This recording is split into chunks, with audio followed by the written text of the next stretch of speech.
Look at how much is being raised, and I think the co-host of the Friday Night Dinner, $353,000 a couple to be a co-chair. Do you look at it yourself and think that's an obscene amount of money? Yes. I think it's an obscene amount of money. I think that, we had some protesters last night when we pulled up in San Francisco, and they're right to protest. They're absolutely right. It is an obscene amount of money. The Sanders campaign, when they talk about it, is absolutely right. It's ridiculous that we should have this kind of money in politics. I agree completely. It was interesting. Our camera caught you having a conversation with the protesters last night. What did you say to them? Well, that was the funniest thing. I went over to try to talk to him.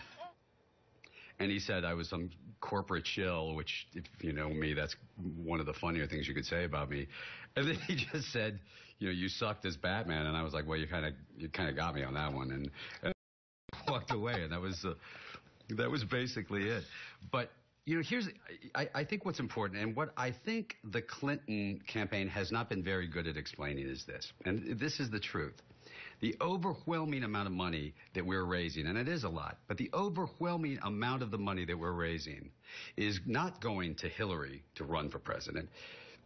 It's going to the down ticket. It's going to the congressmen and senators to try to take back Congress.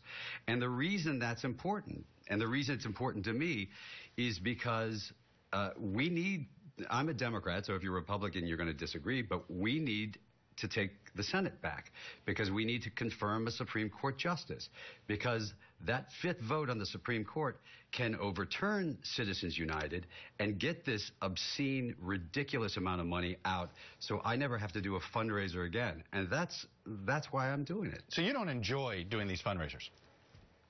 No, I don't think anybody does. I don't even think politicians do. I'm sure you've covered them before. Right. It's not the most fun thing to do. I spend probably a quarter of my time now raising millions and millions of dollars to fund my foundation, which is basically chasing and looking for money that these corrupt politicians all around the world are hiding. The Panama Papers have been actually incredibly helpful. We have forensic accountants. So this is all a very big part of things that are important to me. I really want Citizens United. I think it's one of the worst laws passed since I've been around.